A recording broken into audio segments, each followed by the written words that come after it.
Welcome again. Very glad that you all are here this evening.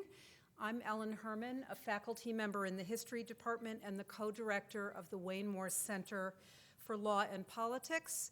I think you'll agree with me that at this particular moment in time, the work we do at the Wayne Morse Center promoting education and research to advance justice and democracy is more critical than ever.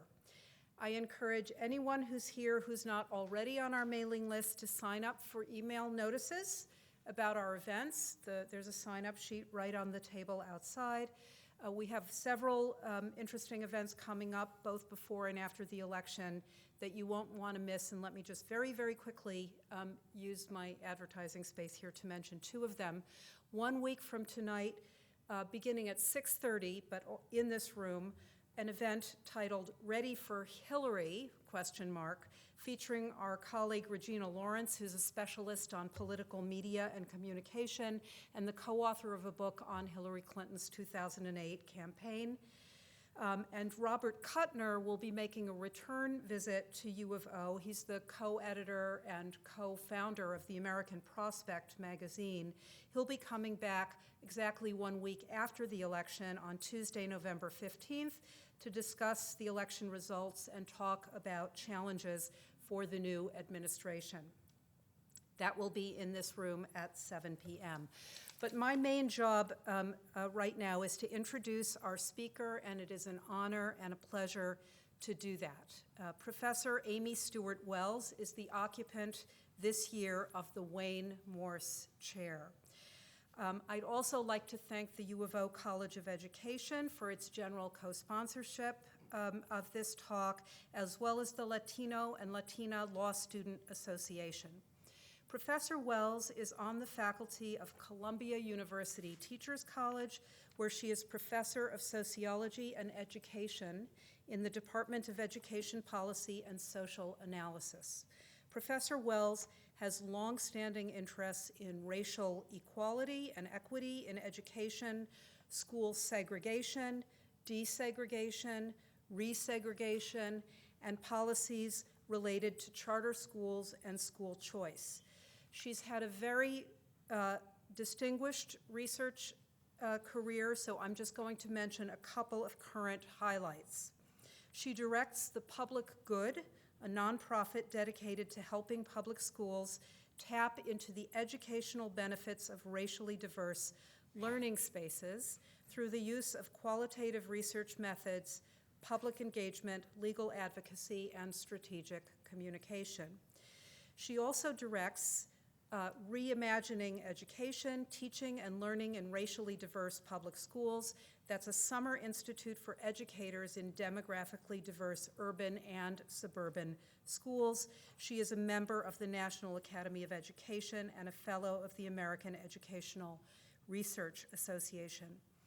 Most of you know, I would suspect, that this particular campus, like many others, has been engaged in a very important conversation during at least the last year about access to higher education, racial justice, and exactly what those two things could, should, or might look like here at U of O. Oregon voters will also be making some very critical decisions on November 8th about the future of our state's public education system. So I can hardly think of a more timely speaker than Professor Amy Stuart Wells, who will be speaking to us on the topic of our children's burden, how public education can help sustain a diverse democracy. Please join me in welcoming her to the University of Oregon.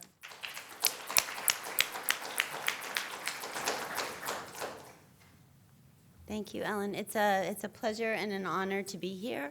I want to thank the Wayne Morse Center for inviting me, especially Margaret Halcott and Ellen Herman and Rebecca Flynn, and for their hospitality. The Wayne Morse Historical Foundation for teaching me a lot about Wayne Morse and his legacy. The College of Education faculty and staff who've been so welcoming and warm, and the students are just tremendous. So I really enjoyed my time at the College of Ed. And the co-sponsors, the Latina Student Law Association. And it's a special honor for me to be the Wayne Morse Chair this year. because in reading more about Senator Morse and understanding his history, I've decided that we actually have quite a bit in common. So his focus on education, obviously, is the most obvious one, and his key role in passing federal legislation that created the educational system that we have today is central to that connection. But I also wanted to point out some other connections. Wayne Morse was born in the Midwest, as was I. We both left the Midwest for coasts, or we both did leave, or he did, and I have also. We were both educated at Columbia University. That's our quad up there. That home of those mighty football Lions you may have heard of, with the longest losing streak ever. So I feel right at home here at the University of Oregon. Wayne Morse was also a Republican who then became an independent. I actually started off my adult life being a Republican because I was totally surrounded by Republicans in the Midwest. And I am no longer one either, as he evolved to be an independent and then a Democrat. I actually stayed an independent, but I mostly vote Democratic, especially this year, yes. So, and then finally just his determination and tenacity in terms of passing legislation, his sense of his independence as a politician and not getting mired in politics. According to my son and most of my graduate students, I also have much determination, although on certain days they might use another word to describe that. But I feel as if Senator Morse and I are then soulmates of sorts, and so it's particularly an honor to be giving this lecture. And I've used this opportunity to really reflect back historically. I teach education policy and politics classes at Teachers College, as well as sociology classes. And so I'm always trying to merge the two and think about the sociology of the history of American education, and particularly as it relates to issues of race. So I'm going to think about his legacy in terms of the key federal legislation that he helped to pass and the role of that federal legislation in shaping the educational system that we have today. I'm aware that as the chairman of the Senate Subcommittee on Education from 1961, which was actually the year I was born, see all these links we have? We're so in sync. Until 1968, Senator Morse was, as I was told, was called Mr. Education on Capitol Hill. All of these federal laws made the common school more common by expanding access and opportunity to serve more children across all 50 states. This was no easy task, not back in the 50s and certainly not, or in 60s, and certainly not today. So I'm going to say a little preamble here. This is a quote from then Secretary of Health, Education, and Welfare before we had our own Department of Education, commenting on Senator Morse's role in passing federal education legislation. And for those of us who know the history, that particular era when the federal role expanded was a symbolic and important one. So I'm going to talk more about that role and how and its impact on issues of access, equity, and race in education. I'm going to take a moment just to reflect on what the American public education system is today and what it means and why we should look back to move forward. So, American public education is uniquely American. It is locally controlled for the most part and highly decentralized across 50 states, 15,000 local school districts. These districts differ tremendously in terms of their size, the numbers of schools, the numbers of students, but also in terms of their per pupil funding, from as low as $7,000 per pupil per year to as high as almost $30,000 in districts near me in New York. The student demographics also vary tremendously, from virtually all white to exclusively students of color. In the New York City public schools, where we have 1.1 million students, there are more than 150 languages spoken in the homes of our children. The curriculum and type of instruction offered by various states, varies by state, district, school, and classroom, making the public education system not so common across the individual desks that the 50 million public school students occupy. But at its very basic level, the Institute of Public Education in America, now more than 150 years old, is a symbol of our commitment as a society to each other. And once we fail that commitment, I argue, a democratic society cannot hold. In other words, public education is an institution in service, theoretically, of the greater good, of a voting public that is engaged and understands the issues at stake, of a working public in which all students learn valuable skills required in the current labor market, and a caring public in which we support families and children because we know that passing on, that giving and nurturing the next generation is important for a healthy society, and that is important for all of us. Like the US military, the Social Security system, our national parks and forests, and like our highways and bridges, public education is supported by all of us collectively, and it is available to all our children, regardless of creed, color, religion, or country, or of national origin. And while public education is not equal enough across local and state boundaries, it is universal, and it is a state constitutional right in all 50 states. It's an institution that at its core forces us to think beyond our own individual experience, beyond our own children, and our own private wealth and material needs, to see a public that is part of all of us, a public that is needed to sustain all of us. It symbolizes our interdependence, at least at the local level. And to engage, we must share, we must trust, we must care, we must give, we must believe, or we don't.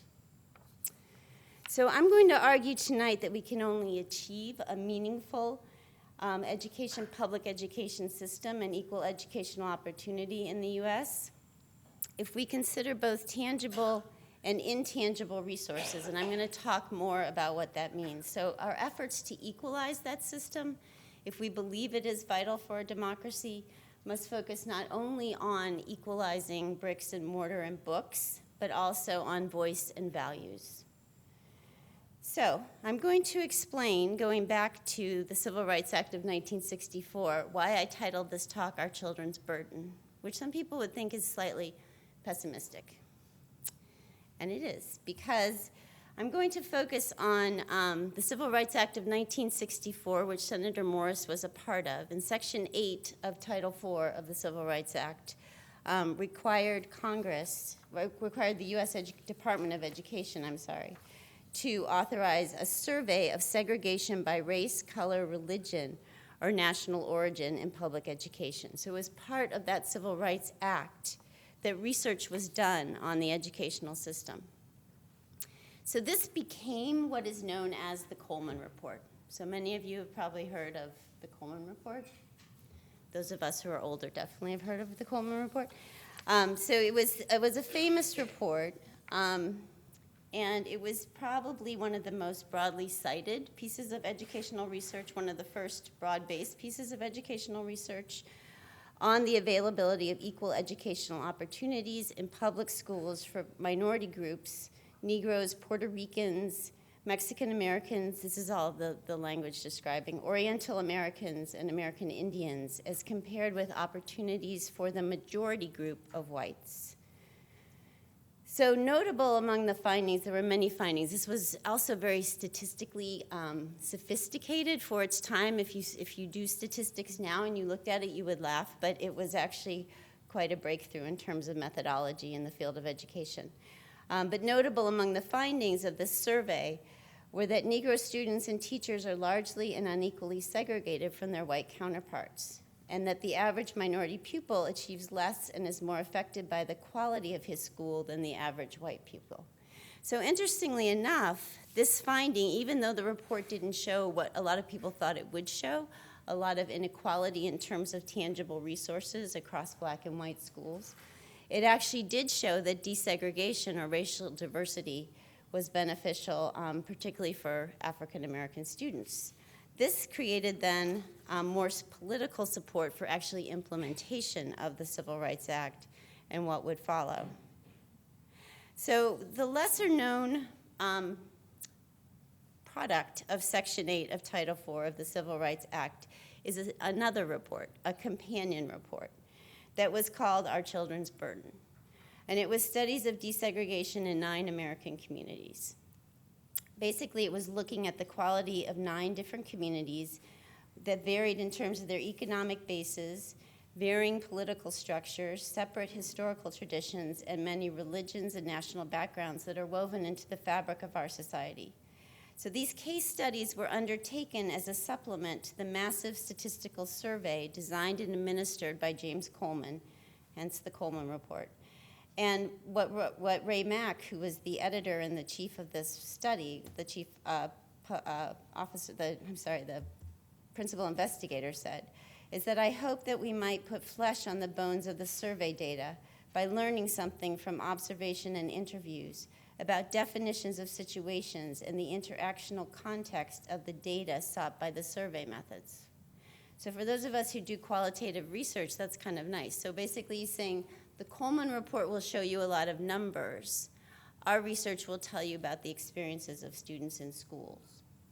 So there were many key findings. This was actually different case studies. Each chapter is a different case study of a different community that was racially diverse in terms of its school system at that time. And the two key main findings were that Negroes equated desegregated education with improved education, and see both as providing access to the American dream of economic prosperity coupled with respect for one's personal worth. So this finding about personal worth is a very key point throughout the studies of these 9 communities. So in other words, it's very similar to a quote I'm going to show later about desegregation can provide access for African American students at this time to schools with more resources, more opportunities, as long as it came with respect for their personal worth. The second finding was that Americans are asking their children to bear the brunt of a difficult social process of desegregation. Those two things go together, hence the title of the book, Our Children's Burden. So what Mack was trying to say was that desegregation is not just about moving children around and creating racial diversity. It's about respecting the personal worth of every child. And by the way, we've completely put this burden on our children in public schools. Yes, we desegregated the military, but we haven't done much with our housing, right? We haven't done much with our communities. At that time, we hadn't done really anything around employment opportunities. And so we put the entire burden of desegregating our society on the public schools and the children within them. So I'm going to think about this burden that we placed on our children across these three different eras, and argue that today we are also placing a burden on our children. And I think because of the potential of public education that they have an important role to play in this future, but they can't do it alone.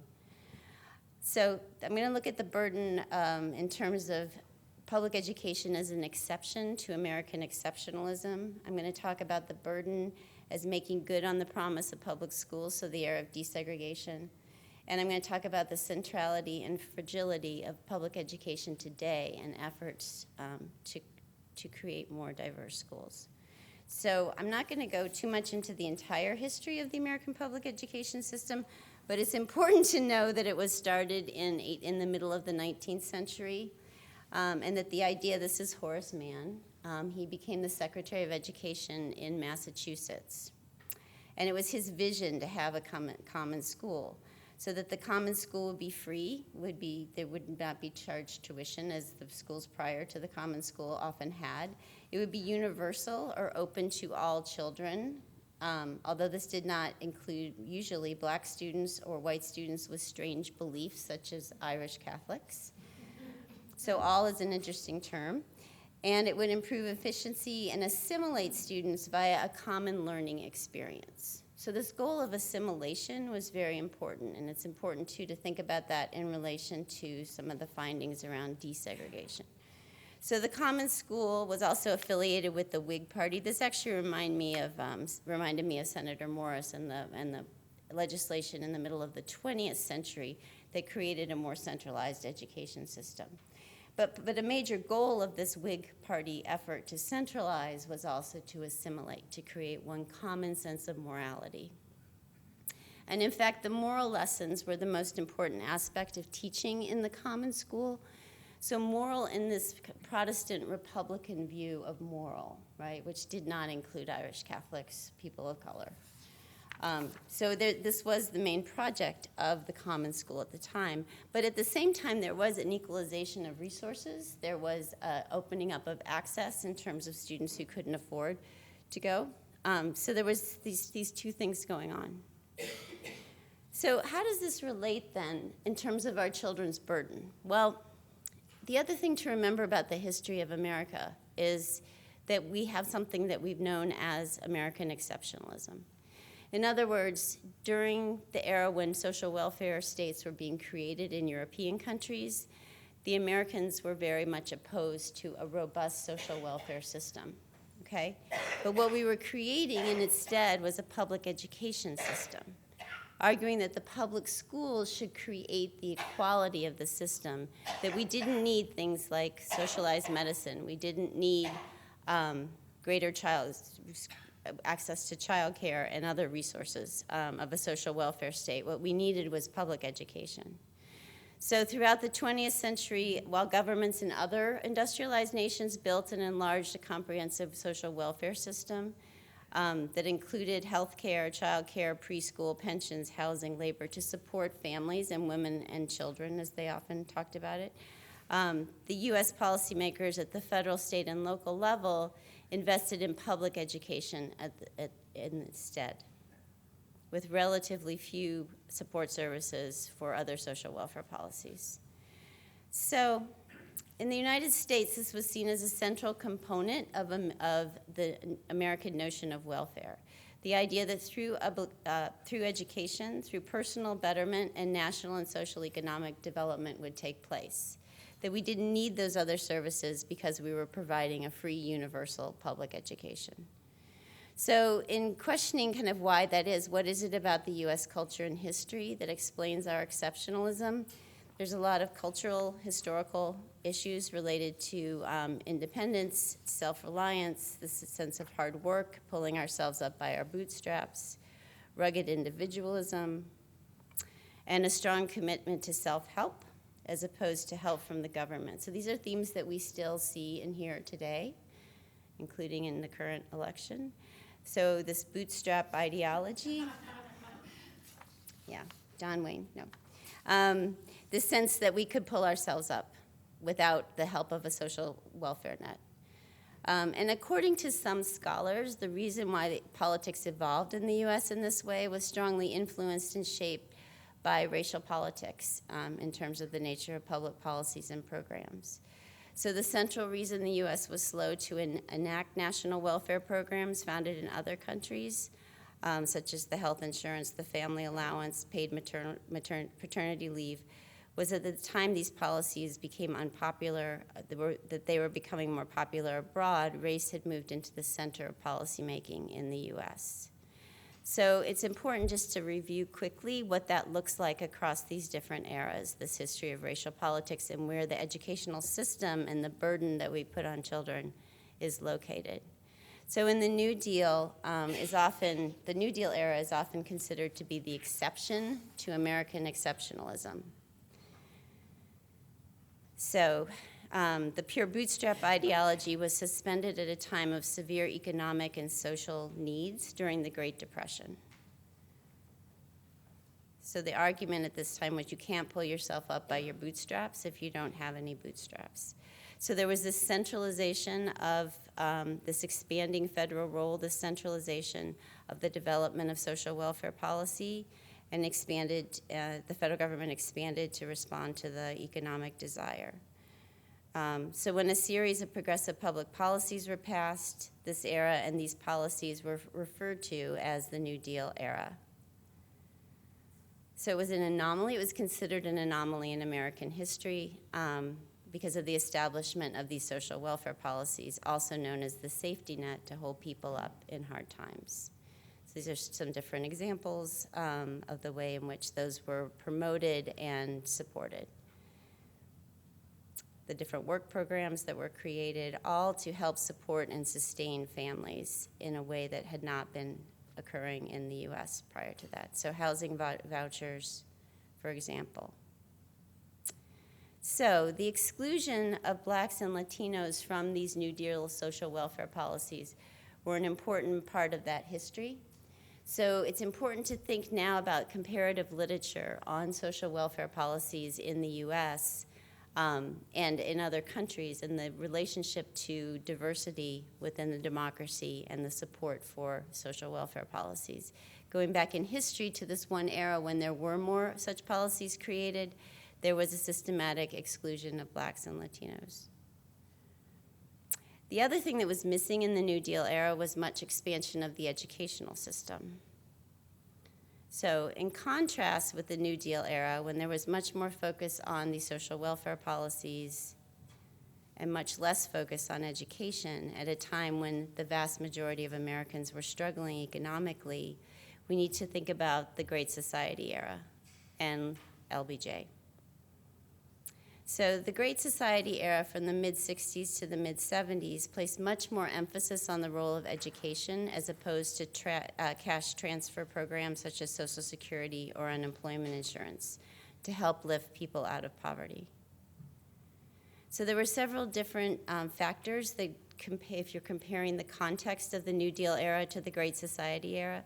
So during the 60s and 70s, there was an expanding economy. There were well-paying jobs for white male workers in particular, low poverty rates for whites, black migration into the cities through the middle of the 20th century, white migration to the suburbs, those were synchronized, black segregation in urban areas and a shrinking job base, and the concentration of poverty.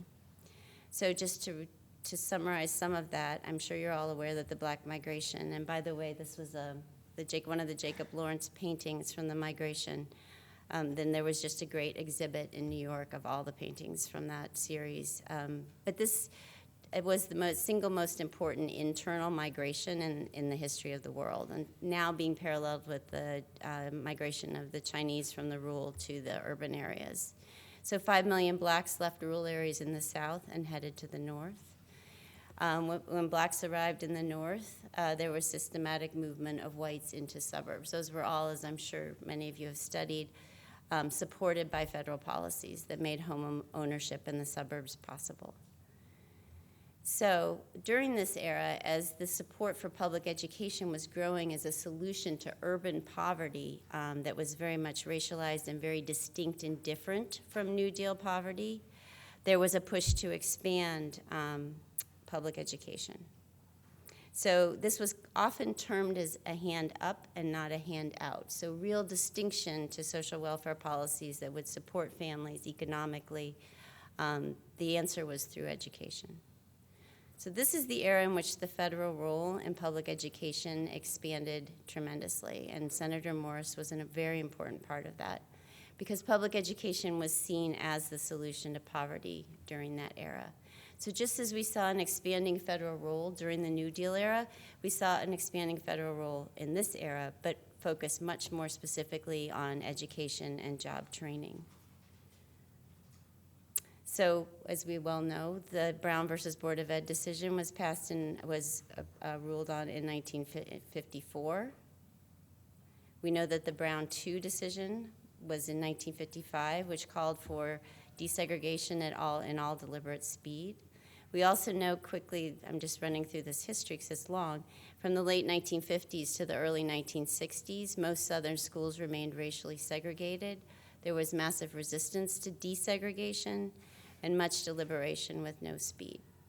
This is where the Civil Rights Act of 1964 comes in again in an important way, coinciding with the rise of federal investment and support for public education. So we know that the Civil Rights Act specifically targeted action towards desegregating public schools because from 1954 with Brown versus Board of Ed until 1964, very little desegregation had occurred. So this was actually how it talked about school desegregation in Title IV. And most importantly, in Title VI, it said that federal assistance could not be granted to programs that were discriminating based on race.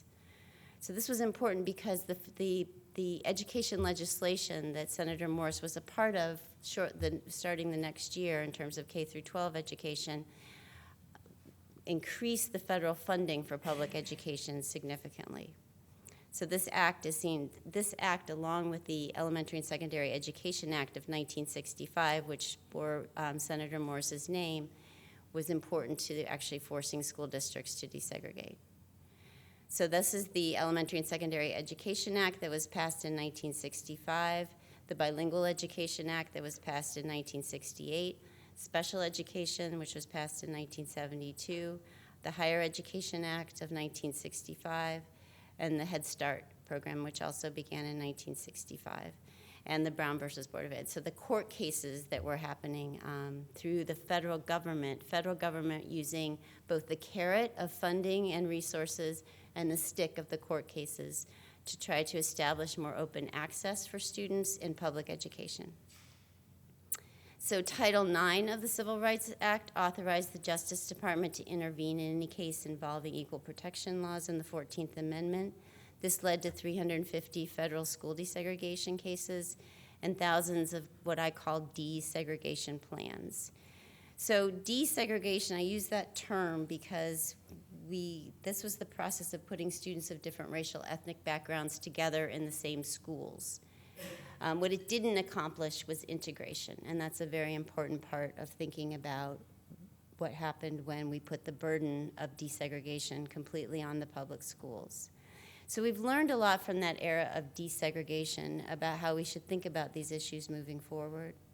So we learned, for instance, that putting kids together and sharing resources and opportunities did lead to some positive outcomes, and that separate is inherently unequal in the field of education. So we know that from many years of research on the harms of segregation, that segregation has harms particularly for Black and Hispanic students in terms of high concentration of poverty, lack of qualified teachers, and high teacher turnover in segregated Black and Latino schools, lack of challenging curriculum and other educational resources that often comes in segregated schools, low expectations and less powerful social networks, low academic performance, graduation rates, and college-going rates, and lack of political support for public education. So we don't often think about that as very segregated school districts that whites have fled often, as we're seeing them in urban areas and some suburban areas, often lack the political support needed within the communities and from outside. So we also learned from the research that desegregation did improve Black and Latino student outcomes and opportunities for mobility in spite of what was happening often inside of the schools. So there were academic gains overall when you aggregate the research. Black and Hispanic students gained in terms the achievement gap between white and Black students in particular closed more during the period of implementation of school desegregation than any other period.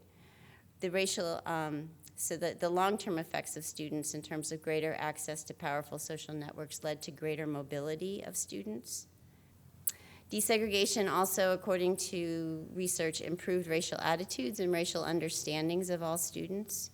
The greater acceptance of others, especially for white students, is seen in this data, social psychological research showing these kinds of outcomes.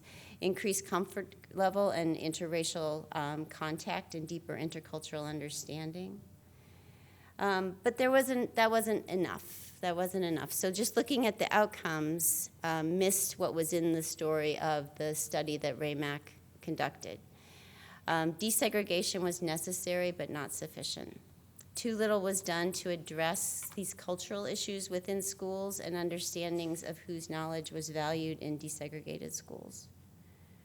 So we know that Black schools were closed and Black teachers lost their jobs. Most oftentimes, Black students were sent to predominantly white schools. We know that Black and Hispanic students were sent to these schools where teachers were told they should not talk about race. The research I did on desegregated high schools during the 1970s found that teachers were told they were not explicitly not supposed to talk about race in desegregated schools. This is a quote from one of the teachers that said, "We emphasized the fact that we were not emphasizing the color of skin." And that came from a white math teacher in the 1970s, desegregated high school. Now you have to understand these case studies that I did of these schools were in contexts where there had been complete racial segregation prior to the desegregation. So to put students together in a classroom and tell the teachers and the students we're not going to talk about race was a real missed opportunity in terms of thinking about how we move towards a more integrated society. As far as the teaching went, the curriculum didn't change in these schools. It didn't start to affect the canon, as one teacher said. We were still teaching dead white men for a long, long time. And this led to a lot of what we call second-generation issues.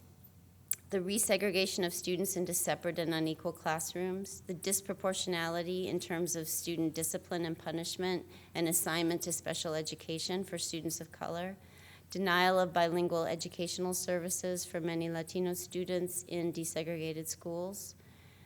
And this is a quote, this is actually from a very important article written by W.E.B. Du Bois in the 1930s. It could have been written yesterday, where he's asking whether the Negro needs neither segregated schools nor mixed schools. What he needs is education. He says a school with poor and unsympathetic teachers, with hostile public opinion and no teaching of truth concerning black folks is bad. A segregated school with ignorant placeholders, inadequate equipment, poor salaries, wretched housing is equally bad. So what he goes on to say is that all things being equal, the more integrated school is better, but things are seldom equal.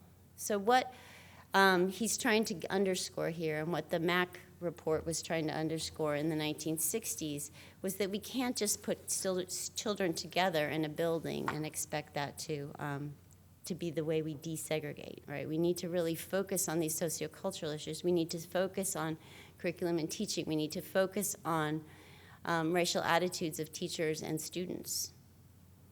So that goes back to these different ways we want to think about what we want to think about when we desegregate. So I'm not really wild about this photo, but one of my students thought it was really cute. But the idea of material resources, which is what we often focus on, and for those of us who have read the Brown versus Board of Education decision, there's a discussion throughout this and the cases that preceded it in higher education on these tangible factors, these material resources. So equalizing books, equalizing access to facilities, those are tangible things that we can touch. What's less discussed, but was also mentioned in the Brown decision and in the higher ed cases that preceded it, was these intangible factors, which the Supreme Court doesn't talk about in this way, but which, if you translate into the research in the field of education, would be whose voice and whose knowledge is valued in schools, whose perspective is valued, who feels that they belong to a school.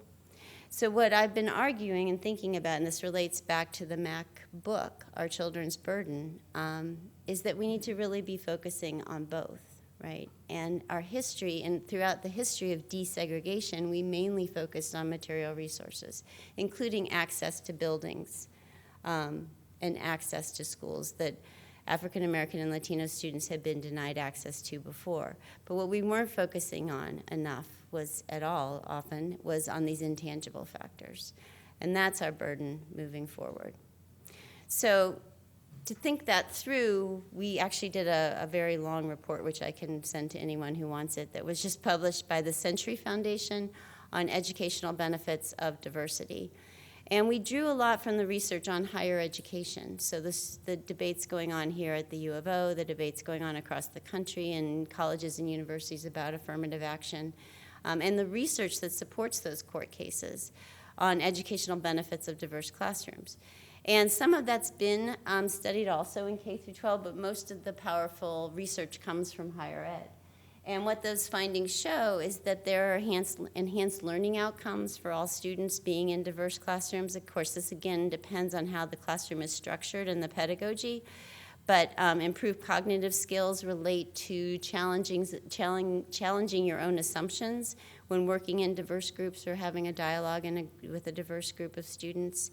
Increased intercultural and cross-racial knowledge, understanding, and empathy. Decreased implicit bias is one of the findings that comes out, which is very helpful in terms of both those who hold the bias and those who are the recipients of the bias.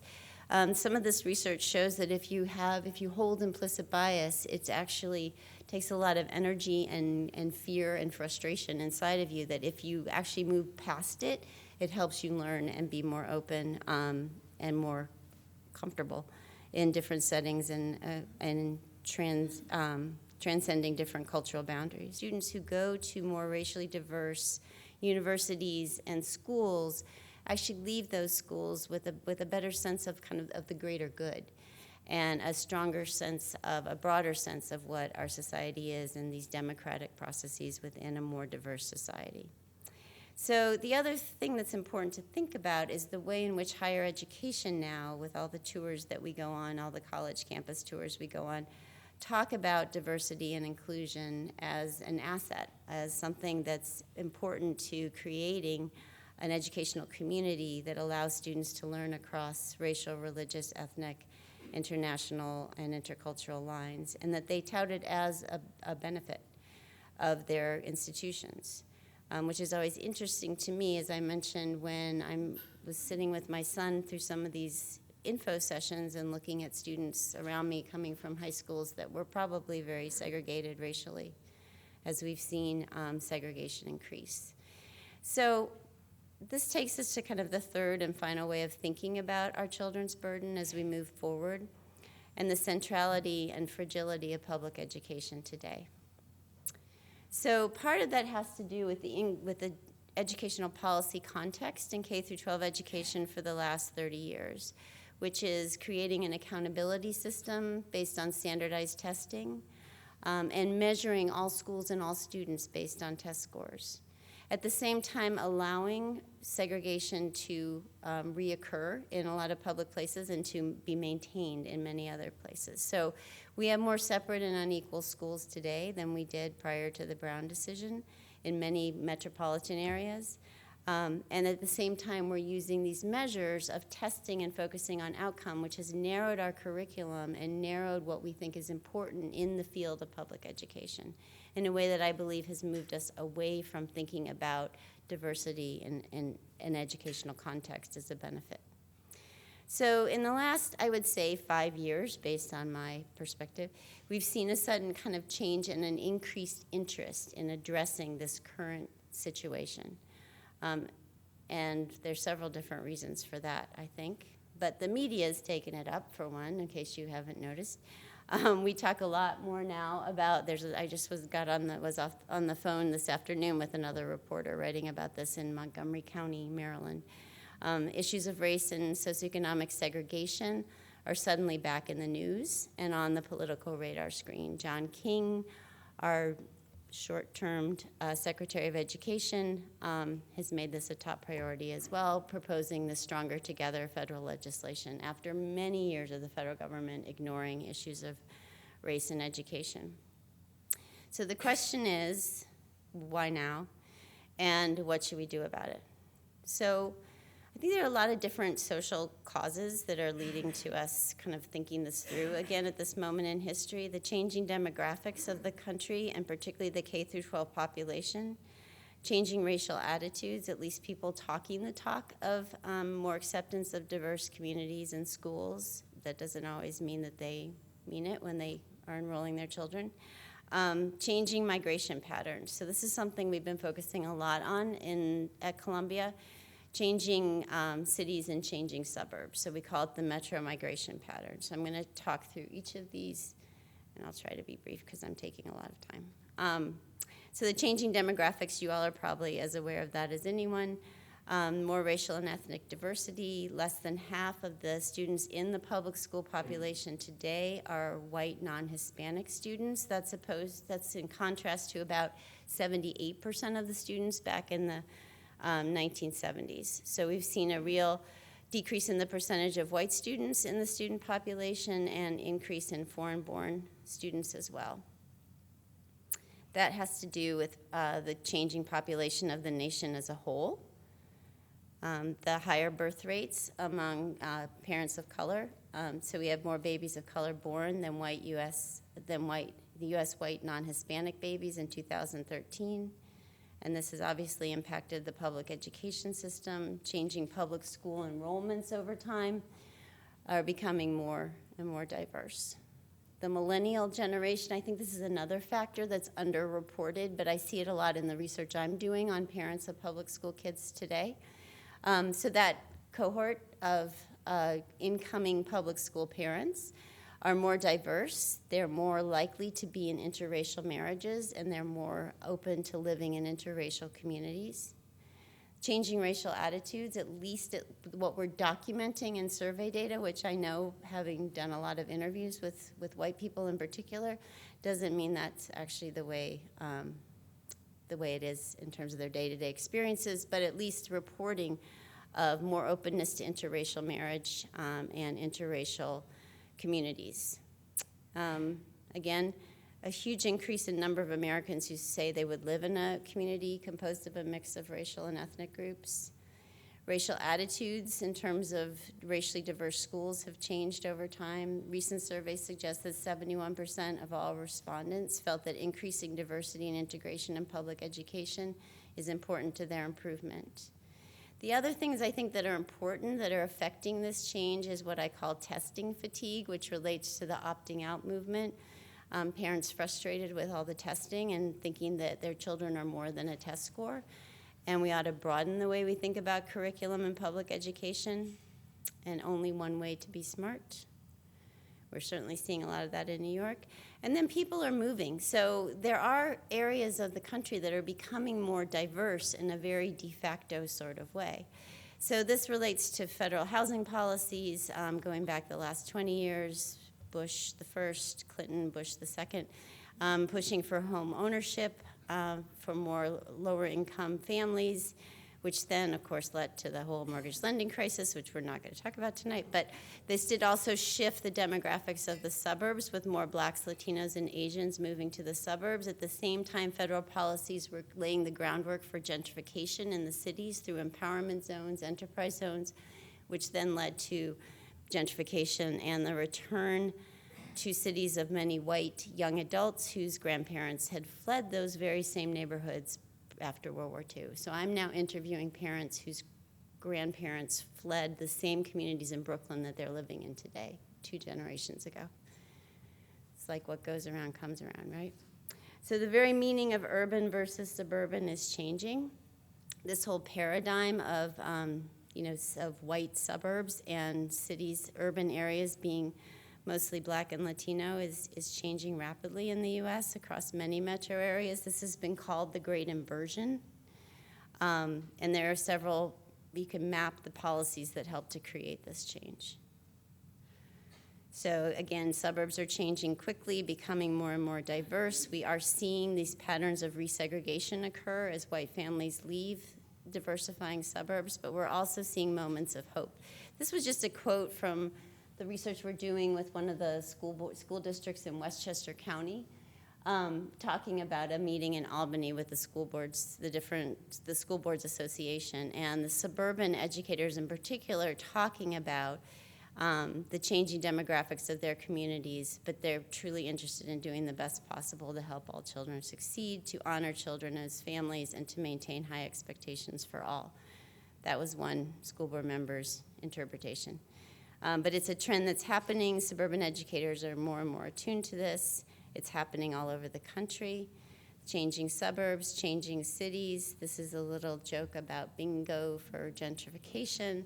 Whether you have cappuccino or nannies in the park is a sign that another area of Brooklyn is becoming gentrified, or Harlem, which is where I live.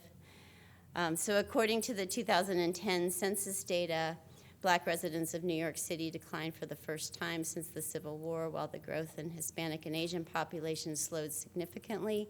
And then we're seeing large growth. 2015, I believe, was the first year there was an increase in white babies born in Manhattan. So examples of gentrification also relate to property values and who's excluded. So the consequences of these metro migration patterns, as we call them, changing suburbs, changing cities, is that it can create spaces for more diverse cities and suburbs, or it can lead to highly segregated, separate, and unequal pockets, both within the cities and the suburbs. So this is a very not funny cartoon that shows kind of the last 2 centuries of, or last century of metro migration patterns. So it shows white flight. Whites flee to the suburbs, whites move to second ring suburbs, minorities move into the first ring suburbs, whites move back into cities. So we want to try to avoid that pattern, which is a pattern of resegregation. So public education is very critical to that. It's to sustain some of these diverse communities, both in suburban areas and in urban areas. So that's where we're doing our work, and we're trying to learn from that history of race and education, of our children's burden, to try to move forward. So we're building on the educational benefits of diverse schools and classrooms and using what the research showed us to help us think through how do we create diverse public schools for the 21st century. This is no easy task. Some of the policy changes that would need to take place in order to support the work that we're doing at the grassroots level is thinking about accountability for diversity. Why do we consider racially isolated public schools, especially all white and privileged schools, to be good schools in the 21st century, particularly given what we're hearing on the college campuses when we go on the tours? Why aren't K through 12 policymakers, officials, and educators building on the argument put forth by the universities related to affirmative action cases? And how can we change a paradigm to embrace the new public for public education? So this is a graphic that we've created for our project that would show the different things that need to happen, which is kind of too small to read, but I think the graphic's pretty cool, to create more diverse and inclusive suburbs and urban areas. And then we conducted the Summer Institute, as Ellen mentioned, and I have a video which I could show if people want to see it later. I'm not sure the link is going to work on this computer, but it was a 4-day Summer Institute that we created to help train educators for working in diverse schools. So it was this combination of doing your own racial identity work and thinking through sociocultural issues as it relates to who you are as an educator, and then some real concrete lessons and strategies to be using in racially diverse schools across different grade levels and different subject matters. So if I get the chance, I can show you all the video. There was some really good feedback, and we're going to try to do it again next year. So come to New York in July. The other thing we're doing is this public good project that Ellen mentioned, where we're actually using community engagement strategies and strategic communication around issues of diversity and race and privilege and power in racially diverse public schools. We're tying that to professional development for educators that relates to the Summer Institute and all the work that needs to be done in schools and classrooms. And we also have legal advocacy that we're working with New York City on student assignment policies. We have these incredibly diverse pockets of New York, and we need to align the student assignment policies so that we're not just creating segregated schools in very diverse boroughs and neighborhoods. So to take this back to Senator Morse, an important quote of one of his important quotes is that the duty laid upon us is to open the widest the door of education to all who have an innate capacity to step over that threshold. So I think he wouldn't mind if I then translate it into my 21st century understanding based on the lessons I've learned. That when we want to open that door, we want to think of greater access to tangible resources, but not greater assimilation, which was the model of the common school era. So our children's burden is to broaden voice, value, and intercultural understanding in racially, ethnically, and diverse public schools. Thank you.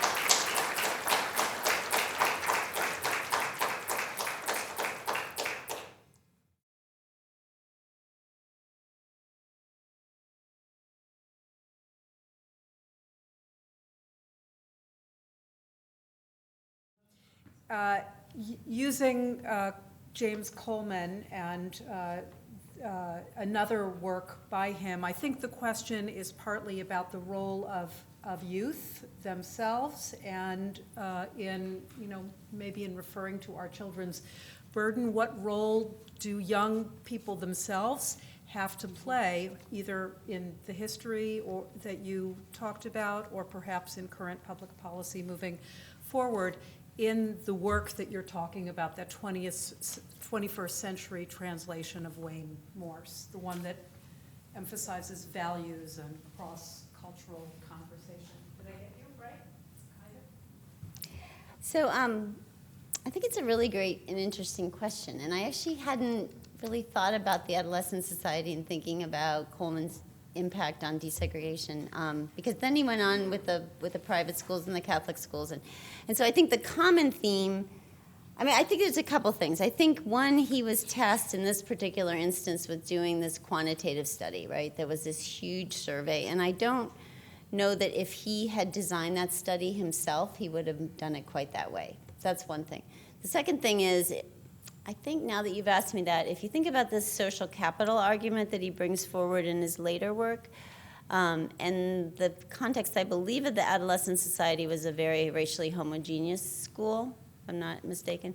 So it kind of fits in a way that that the main takeaway from the Coleman report, which there could have been a lot of takeaways, but the main one was that was almost this culture of poverty argument, right? That you need to put black students into predominantly white schools so that they can achieve at a higher rate and be surrounded by these middle class role models, was the way he talked about it, and it got taken up. So it's still kind of a cultural assimilation project all the way through his work in an interesting way.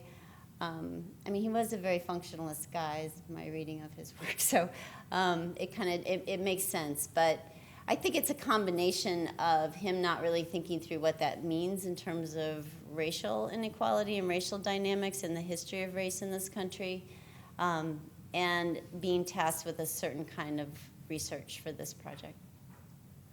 So the question was, in terms of our children's burden, particularly being on students of color, and that's absolutely true in terms of the history of desegregation.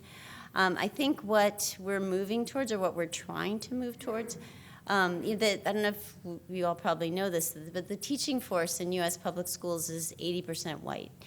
And then we just have white privilege all over the place, right? So, and it's certainly a part of our educational system. So the work that we're trying to do is trying to get educators and then hopefully white students in racially diverse schools to do that work around their own racial identity and their own whiteness and how that relates to privilege within classrooms and cultural settings within schools and spaces. So this is not easy work. And yes, I hear the other kind of layer of desegregation fatigue is this sense of, well, if there are educational benefits to all students, why do students of color have to bear that burden to help white students learn how to get along in the world? And that's a valid argument given the history of this country. But I also think that there's enough in the research that shows that it's better for all students, and there's certainly enough in terms of the access to tangible factors in terms of that history of students of color to show that I think it's worth trying again with some new approaches and some new ways of thinking about privilege, race, and culture within schools. So that's what we're trying to do. So we're drawing a lot on culturally relevant pedagogy, which is actually, and hip-hop pedagogy is part of our summer institute.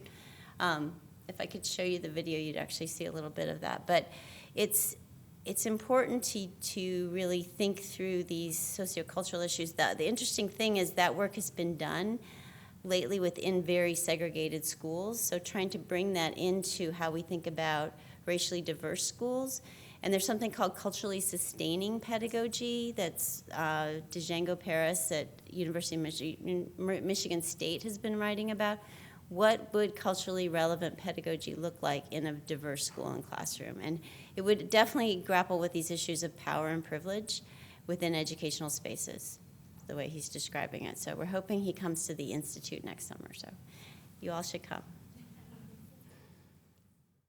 The question was whether I've looked at these issues outside of the context of schools, so other educational extracurricular activities such as music or dance or things like that.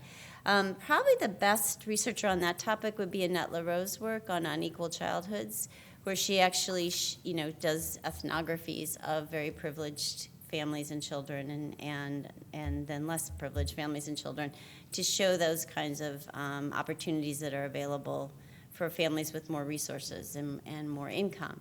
And then the other work that starts to look at how does that translate into educational achievement. Her work does some of that, but there are other researchers. Bianca Baldridge at University of Wisconsin is looking at the relationship between out of school and in school. Other researchers are trying to look at how those boundaries are crossed in terms of opportunities, advantages that students have outside of school, which again goes back to the tangible piece of all of this, because I really don't want to forget that, even though that was really the only thing that we focused on the first time we did desegregation. But there's a lot to be said for equalizing resources and opportunities across schools. And in fact, one of the interesting things, we just had a research conference on issues related to diversity in education, and we had these high school students called Epic Theater Next Theater Group do this play that they'd actually researched. These are high school students from New York City. They researched the issues of segregation and gentrification and then produced a play. And the title of the play was called Laundry City. And the reason they're talking about like separating your laundry, but it was this whole play about gentrification and white students coming into the cities. And there was a black principal in the play who was talking about, who had like a double consciousness going. So there were two kids, and they were up there, and the principal saying, we want you to know that all the white families are going to be very welcome. And then his double consciousness was like, we really want those white people to come and bring their money, right? So there was this whole theme around the resources that come in these gentrifying communities and these gentrifying schools that is very important. And so that's the other kind of the whole argument that green follows white, that resources come with white students is still an important part of that piece and how we think about creating more arts programs and opportunities within public schools as well. How would this work relate to civic engagement and democratic deliberation and involvement, participation, citizenship? So interestingly enough that you said that, because one of the schools that we are working with in Brooklyn right now with a strong anti-racist curriculum, it's a middle and high school, has a very strong sense of civic participation and kind of grassroots organizing and mobilizing of students for change. So, for instance, and it's really empowering the students and engaging them in terms of organizing and protesting in a peaceful way to make change happen in the system. And it's getting them re-engaged in this concept of participation, really, in a democracy. And so they had because the school was gentrifying, it's a large high school, it had metal detectors, as many New York City high schools that enrolled mostly black and brown students have had. Now the students are organizing, trying to get rid of the metal detectors because they think it's symbolic. And it's now a very diverse high school, but in a predominantly white and affluent community. And so there's been a lot of peaceful protesting, working with the New York City Department of Education, but an important part of the curriculum and the anti-racist curriculum is political empowerment and engagement of students. And we see that happening in several schools that are starting to do this work. And so the sense of engaging, belonging, participation around these very issues that so affect you as a teenager living in a diverse society can be, I think, a very important mechanism. And I think that's the research that I cited on democratic and civic participation comes from Diana Pierce's work, where she's actually shown that she's now dean at the School of Education at University of Wisconsin, where she's shown, and there's other people that are cited, but her work I think is most important, showing how this engagement increases as students learn to kind of cross these cultural boundaries and understand different perspectives and different viewpoints more, because they have a larger sense of the whole and the whole society. And then if you combat that, if you combine that with this kind of taking up civic responsibility to make change happen in your school or in your community as part of a curriculum, I think that's a really powerful way to do that. Oh, absolutely. One of the people, and there is a link to our website on here that doesn't seem to be working right now, because this isn't on my computer. But there is on these PowerPoints, which you can make available, there is a website. That's the URL. Conferences Reimagining Education was the name of the conference. It's on the Teachers College website, so if you go to tc.columbia.edu, you can find it. The YouTube video, which is still in production, will also be on the website shortly. It's actually being edited right now. But one of the people we had at the Institute was a woman named Allie Michael at the University of Pennsylvania, who does work on white identity. We also had Christopher Emden, who just published the book on, for all you white teachers who teach in the hood. Y'all, I'm blanking, I'm not getting the exact title right. For all you white folk who teach in the hood. So there were several and workshops on white racial identity and what it means, and that I think could be helpful in schools that are less diverse, particularly predominantly white schools, on helping teachers work with students around racial identity, even in more segregated spaces. So it's just, the kind of the responsibility of people of, European white ethnic background to kind of to understand the way in which white privilege shapes the way in which we understand our lives and our norms and how we think of good schools and good students. And doing that work, even in spaces that are less diverse, is very important, and very important educationally to the future of the country. So I would point you to some of those people. If you can go to the link, you'll see on the website some of the work. And then I could give you access. We had a Canvas site. I'm going to say this and then. So if people email me, I could forward you Canvas, like you use here. We used it it was a summer class also. So there's a lot of resources on that site. So if they would let you in, having not gone to the Institute, that would be a great place too, where we had a lot of different lesson plans, strategies, and readings for people. And some videos too, so, yeah. Oh, I'm sorry. What is my take on charter schools? Well, and privatization in public education, of public education. So as we know from the research, charter schools are more racially segregated than public schools, which is pretty hard to accomplish in this era. And we know that they're segregated in terms of both how they, partly because, they say they're open, they have lottery systems, and I understand charter schools in Eugene are slightly different than what we're dealing with in New York. So we are dealing with schools that are mostly run by private management organizations and are real forms of privatization. And we now have about 10% of New York City kids are in those schools. And they are very segregated by race. There's a few that have started that are trying to be diverse but have not yet, that not many of them have gotten going or had large enrollments. So most of our charter schools serve African American and or Latino students. They do very much a test prep curriculum, and it's not at all the kind of work we're talking about doing. And so, and I just think there's enough research that shows that charter schools have not fulfilled the mission that they said they were going to fulfill back in the late 80s and early 90s when they started, and I was there in California when they started studying them. And then we have a ton of research that shows that they're, when you control for everything, they're really not systematically better than public schools. There are good charter schools, there are bad charter schools, and public schools as well. But I'm at a point where I don't really believe that reform is about education. I believe it's a political movement. That's not to say people working in charter schools don't care about education and aren't trying to do good work, but the reform itself and how it's evolved is much more about the privatization movement.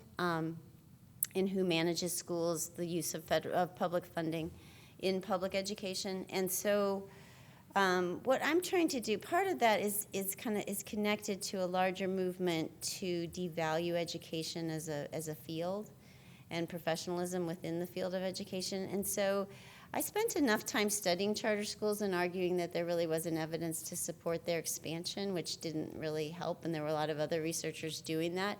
And it was clear to me that nobody was listening to the research. So I prefer to go this route, which is to just focus on creating strong, sustainable public schools. And in the process of that, pushing back against an accountability system that's very narrow and not grounded in professional development around teaching and learning and how children learn. And this idea we called it reimagining education for a reason, just kind of reclaiming our field from test prep curriculum and actually thinking about teaching and learning. So my answer is I hope in the future we build a stronger public system, and that will push back on the politics and economics of charter school reform.